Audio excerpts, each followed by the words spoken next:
travers le greffe, bien entendu, une correspondance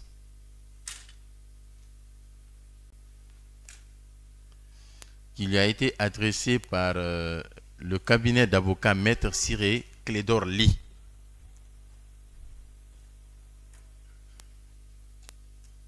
Et une correspondance ayant pour objet suspension de participation. Je sais pas. La partie civile et le ministère public, avez-vous reçu, est-ce que cette correspondance vous a été communiquée? Oui, bien sûr, monsieur le président. Oui, monsieur le procureur.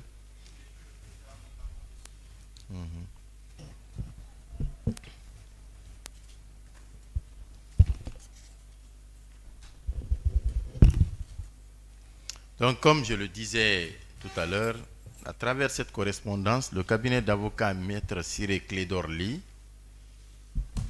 n'est-ce pas, a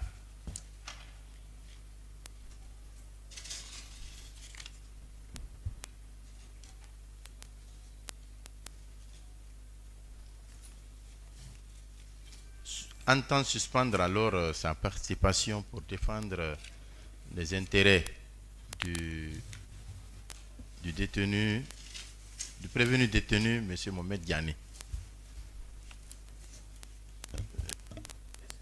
Et des observations à faire par rapport à ça.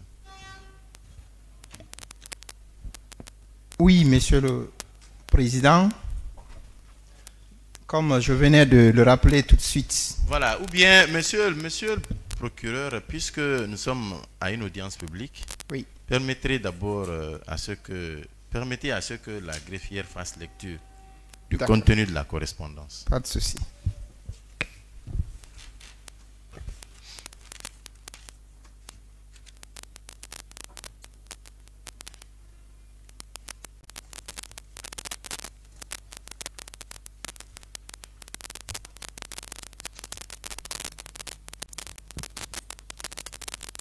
Maître Ciré Clédor Ly, avocat à la Cour.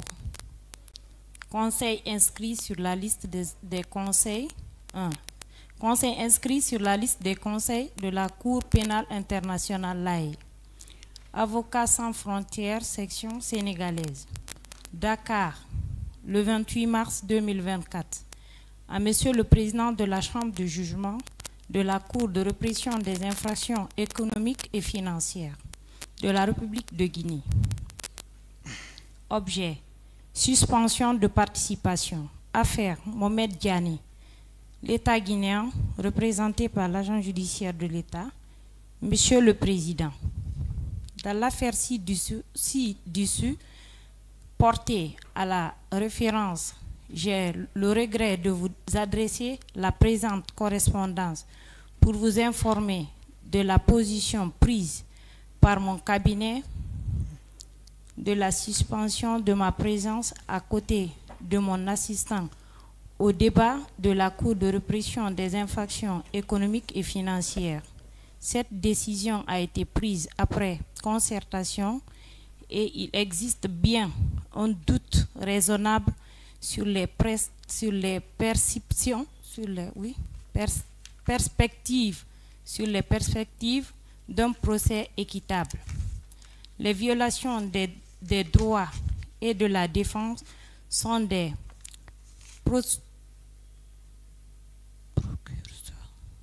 précurseurs et de la violation grave des droits à un procès équitable et porter atteinte à la crédibilité de toute justice.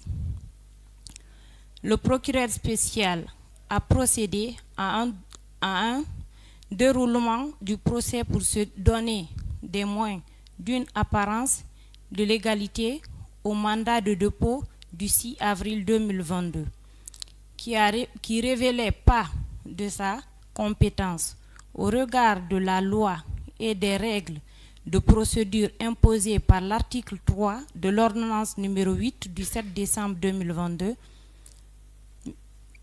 Le docteur Diané comparaît ainsi à la chambre de jugement détenue parce que entraîne sous la menace de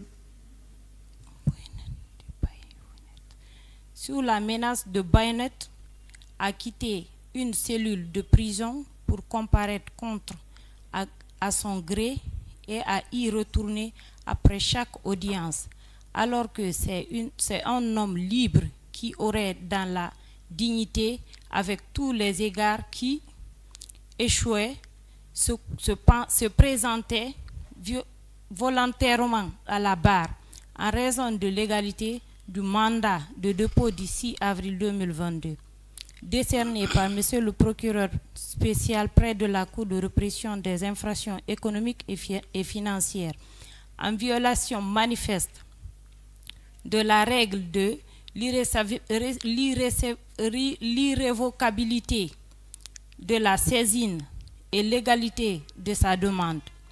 Par ordonnance numéro 081/CI/CRIEF 2022 et du numéro 289/CI/CRIEF 2022 en date du 19 mai et 14 décembre 2022 de la Chambre de l'instruction de la CRIEF et l'arrêt numéro 001 du 3 janvier 2023 de la Chambre de contrôle de l'instruction, M. Mohamed Diané a été mis en liberté et placé sous contrôle judiciaire, mais ne pouvait être mis en liberté à cause de la superposition des deux mandats de dépôt, celui illégal du procureur de la République et celui de la Chambre de contrôle de l'instruction. Ainsi de cette décision n'a été respectée par le procureur spécial.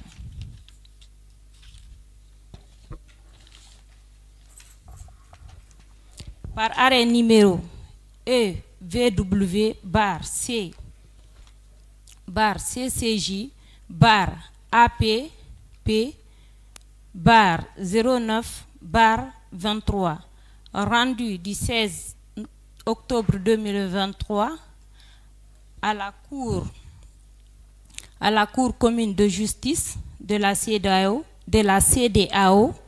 avait non seulement ordonné la mise en liberté provisoire de M. Mohamed Diané, mais avait aussi clairement jugé que la présomption d'innocence de M. Mohamed Diané, qui est la pierre angulaire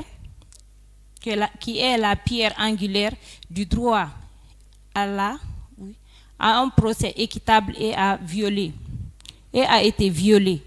Il est utile de préciser que la décision de la Cour commune de justice en forcé obligatoire à l'égard des États membres et sont immédiatement exécutoires, comme la disposition des articles 15, paragraphe 4 du traité révisé de la CEDEAO du 4 juin 1993, 19.2 du protocole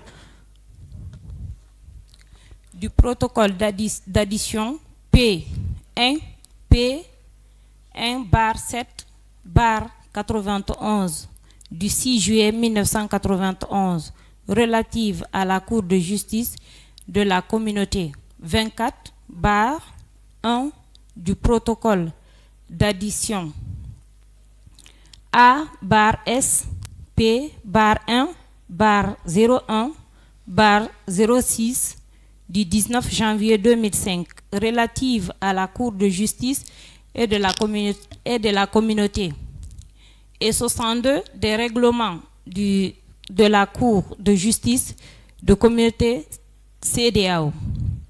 Cet état de fait donne des motifs légitimes de croire que son procès, qui a été de motivation politique incontestable, ne sera jamais équitable, car le procureur spécial défenseur de la société, qui est suivi d'ordre hiérarchique sous tutelle du ministre de la Justice nommé par l'exécutif, n'a jamais eu l'intention d'organiser un procès qui respecte les droits et libertés des citoyens. C'est pourquoi mon client a demandé à ce que je suspende mon assistance jusqu'à ce que la justice de jugement se décide à exécuter la décision de la CEDEAO en respectant ses droits pour qu'il comparaît libre. À l'association de la prise de fonction, à l'occasion de la prise de fonction du nouveau président de la CRIEF le 17 janvier 2024, l'ancien ministre de la Justice, Charles White, avait déclaré que cette CRIEF-là sert à quoi? J'ai dit, aucune institution judiciaire ne peut être un instrument de la chasse aux sorcières. Il est incontestable que ce dernier n'a exercé son pouvoir, faute de quoi toutes les justiciables actuels auraient cessé depuis très longtemps. Le 15 mars 2024, jour de la cérémonie de passation de service du nouveau ministre de la Justice, avait ouvertement affirmé qu'en tant que procureur, plusieurs fois dans plusieurs juridictions, puis inspecteur de services judiciaires et pénitentiaires, j'ai vu des meilleurs et pires aussi dans le chagrin des victimes dévastées du désespoir, l'homme injustement détenu,